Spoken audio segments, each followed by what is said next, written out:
Magandang hapon mga kachikahan. So, vlog takeover muna tayo ngayon ha. Kasi gusto ko muna i-share sa inyo ang bagong public policy ng IRCC or Immigration, Refugees and Citizenship Canada na ni-release noong April 14, 2021 ng IRCC Minister Mr. Mendicino. Okay? So, noong April 14, as what I've said, nag-introduce ang IRCC or Immigration, Refugees and Citizenship Canada ng new pathways or mga bagong paraan kung paano maging permanent resident dito sa Canada para sa mga 90,000 essential workers, international students, and francophones. Pag sinabing francophones ay these are French speakers in Canada. Para matawag nila ang Canada their permanent home. So, ganyan ka-accommodating ang Canada para sa lahat ng temporary resident na maging permanent resident dito sa Canada. Okay, so ano-ano ang mga pathways na ito? Okay? So, itong mga pathways na ito for permanent residency ay para sa mga temporary workers and international students. International graduates pala na andito na sa Canada. Again, mga temporary workers at international graduates who are already in Canada. So, sa mga nasa labas ng Canada, ang pathways na ito ay hindi para sa inyo. It is not applicable for you guys kasi pinaprioritize ng Immigration, Refugees and Citizenship Canada yung mga temporary resident na nandito sa loob ng Canada. Okay? So, kaya inilabas nila itong mga bagong pathways, talagang bagong-bago lang to. Like last week lang, April 14. Okay? Kung bakit inilabas to ng IRCC, itong bagong pathways, ito ay para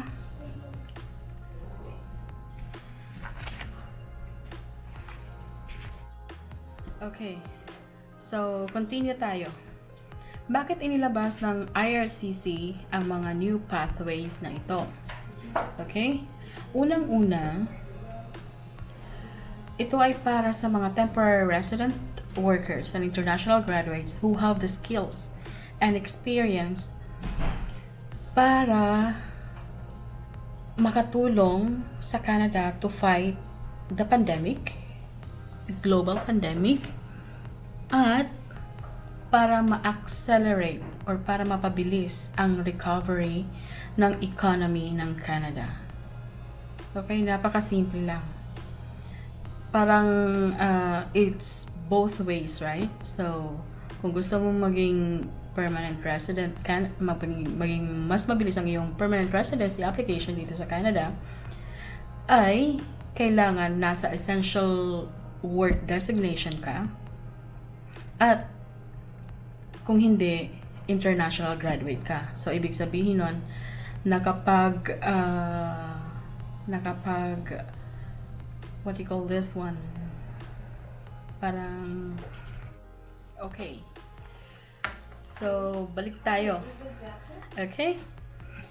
So, kaya inilabas ng IRCC ang mga pathways na to.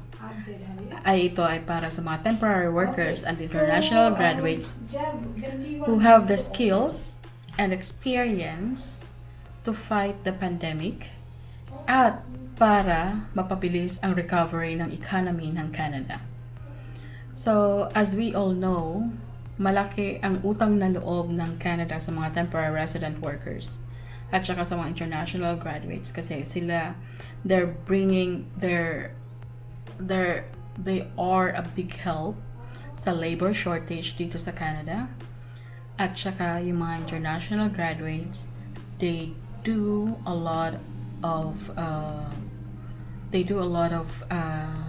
they help a lot sa economy ng Canada through their tuition fees at saka sa kanilang mga investments din dito. Kasi as we all know, before ka maging estudyante, kailangan magbayad ka ng tuition fee, tapos kailangan nakaset na ang iyong titirhan, at saka minsan yung iba kailangan ng mga GIC or Guaranteed Investment Certificate like savings account dito sa Canada. So mga ganyang requirements ay malaking impact sa economy ng Canada. So ito parang one way of Canada saying thank you to the workers at saka sa mga international graduates. Okay? So itong pathway na to, itong public policy na to ay pwedeng i-submit between starting May 6, 2021 until November 5, 2021. Pero the Canadian government will stop accepting application pag na-reach na ang quota sa each pathway. Okay? So, for example, nasa isa sa mga pathway. So, ang Canadian government ay tatanggap ng 20,000. Yan ang tinatawag na cap for temporary workers under healthcare, at saka 30,000 temporary foreign workers under selected essential occupations, at 40,000 under sa international graduates. Pag itong numbers ay na-reach na, hindi na nila hintayin ang November 5 para isara ang public policy na ito. So for example, sa May 6, na-reach kagad yung 90,000 na ito. May 7, sarado na ang program na to, ang pathway na to. Okay? So that's how it's gonna be done. Alam ko mahirap, pero kasi ito ang pinaka-easy na way para maging PR pag andito ka na sa Canada. Again, para to sa mga temporary resident workers, international graduates, and francophones or French speakers na nasa inside Canada. Itong public policy na to. You guys are qualified. I-discuss ko mamaya yung mga eligible occupations. Okay? Okay. So, ito ang mga, pero ito pala. So, ang pinaka main target talaga ng public policy na ito ng Minister of Immigration, Refugees and Citizenship Canada ay talagang yung mga temporary workers na at the moment na nagtatrabaho sa hospitals or long-term care homes at what you call this one, at saka mga essential workers sa mga critical occupations, mga frontliners kung tawagin, at saka yung driving force ng economy ng Canada, which are the students. So basically sila ang focus ng public policy na ito. Okay? So meron pa silang ilalabas na additional streams for francophones or French speakers applicants. Pero siguro maybe in few weeks. Okay?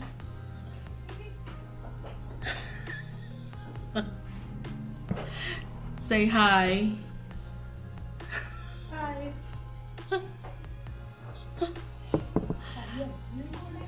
Yeah, it is recording. Okay? Siya si Bian. I-explain niya mamaya in Punjabi language itong bagong public policy. Okay? Okay. So, kung ma-observe nyo bakit palagi akong sinasabi na bakit may pathway for francophones. Kasi dalawa ang official language ng Canada, English and then French. So malaking advantage kung alam mo yung both language na yan.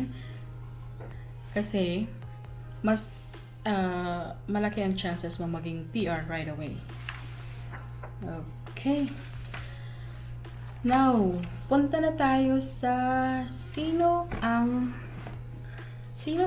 mga eligible sa mga pathways na ito. Okay? So, meron siyang instruction para sa English, meron siyang instruction for Francophones or French speakers. Ang advantage lang ng Francophones ay wala silang cap, wala silang quota.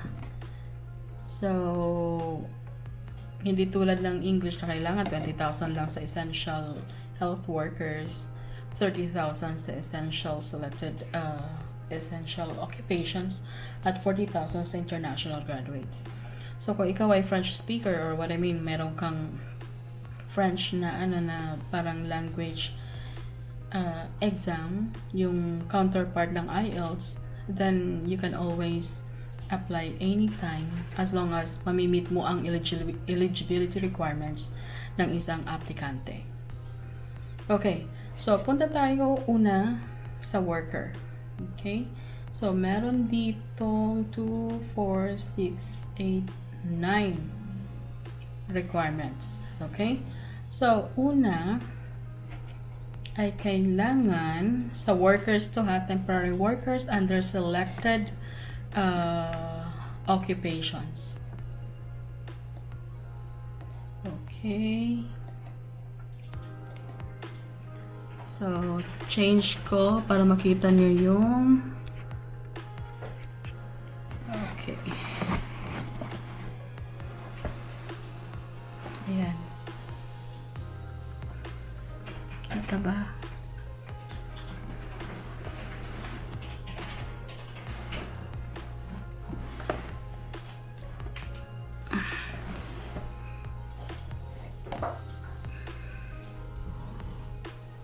Okay, move natin yan, okay? So, yan ay para sa mga eligible health-related occupations and ng mga essential workers. Okay, so, discuss natin yung eligibility requirements, okay? So, una, dapat ay nakapagtrabaho ka na ng 1 taon, full-time work experience, or kung ikaw man ay nagtrabaho ng part-time, kailangan 1,560 hours in Canada sa isa sa mga eligible occupations na nasa Annex A, ito, at saka sa Annex B. Okay? 3 years before your application ang work experience na yan.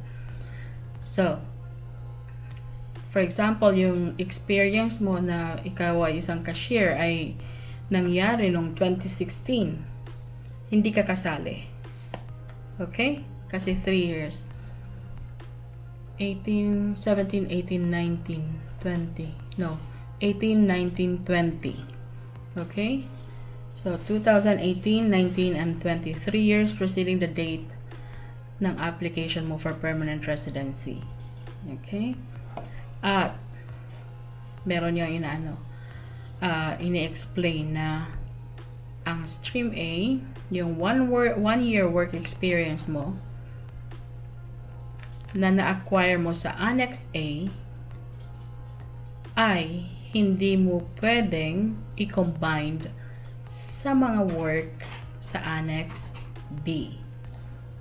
For example, social worker ka ng 6 months last 2020, and then after 6 months, naging service station attendants ka for another 6 months.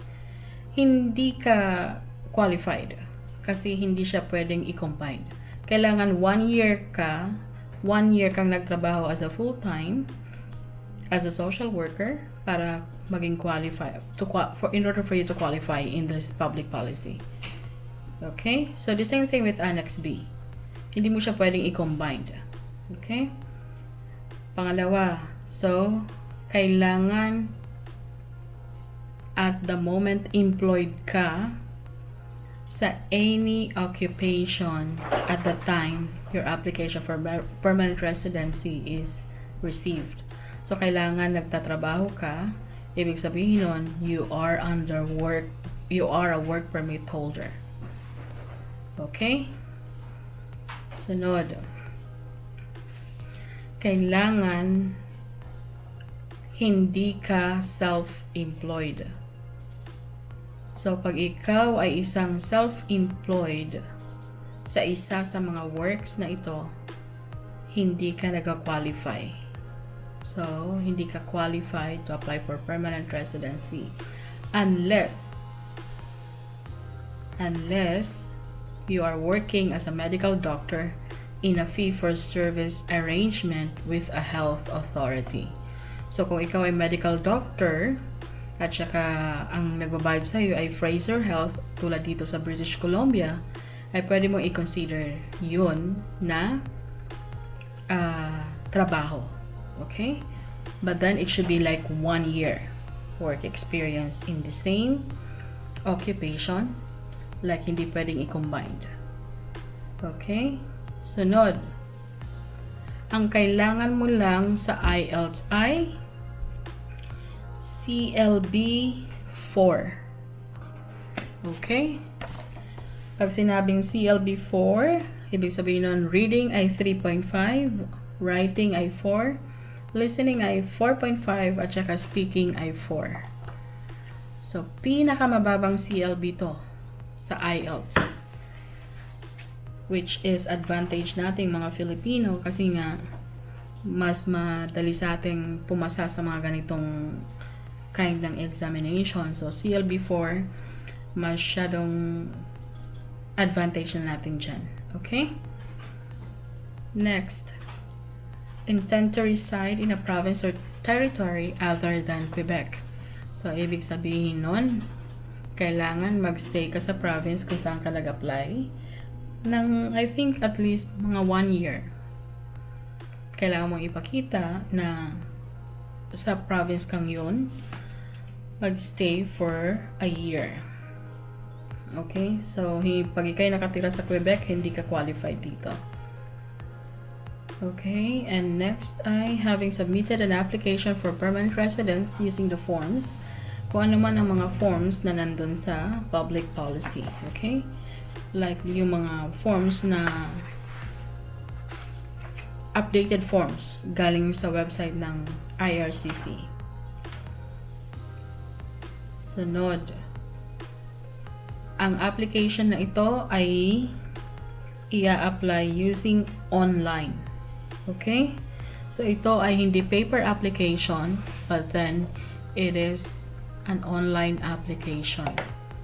So, isa rin yan sa mga ways kung paano to stop the spread of COVID-19. Kaya IRCC is coming up with this all ways and means on how to get the permanent residency application done in a contactless ways as possible. At ang pinaka-last na eligibility requirements ay kailangan hindi ka inadmissible, like medically, like criminal background check, kailangan alam mo yan under the Act and Regulations of Immigration, Refugees, and Citizenship of Canada. Okay? So, kung kayo ay married at saka and yung family members mo ay nasa Canada rin, nandito rin sa loob. So, pwede mo rin silang isama sa application mo for permanent residency. As long as they're gonna meet all the eligibility requirements as a family member of yours. Okay? Ganun din, pag ang family members mo, kung ikaw ay married, ay nasa labas ng bansa, meron din silang eligibility requirements for those family members of the principal applicant na nasa Canada. Okay. So, yan ang sa workers, okay? Essential workers. So, as what I've said earlier, ipapakita ko sa inyo ang mga essential workers under Annex A, eligible health-related occupations. So, itong nasa left, ito, kung saan nandun na nga ito. Yan ang mga NOC. Okay? So, ang pinakauna ay 3011 nursing coordinators and supervisors. Pag kayo nagtrabaho na at saka mayroon kayong CLB4, qualified kayong mag-apply under this public policy on May 6 until November 5, 2021. So, registered nurses and registered psychiatric nurses, specialist physicians, general practitioners and family physicians, dentists, optometrists, chiropractors, allied primary health practitioners, other professional occupations in health diagnosing and treating, pharmacists, dietitians and nutritionists, audiologists and speech language pathologists, physiotherapists, occupational therapists, other professional occupations in therapy and assessment, medical laboratory technologists, medical laboratory technicians and pathologists assistants, respiratory therapists, clinical perfusionists, and cardiopulmonary technologists, medical radiation technologists, medical sonographers, cardiology technologists, and electrophysiological diagnostic technologists, other medical technologists and technicians, except so dental health, hindi kayo kasama.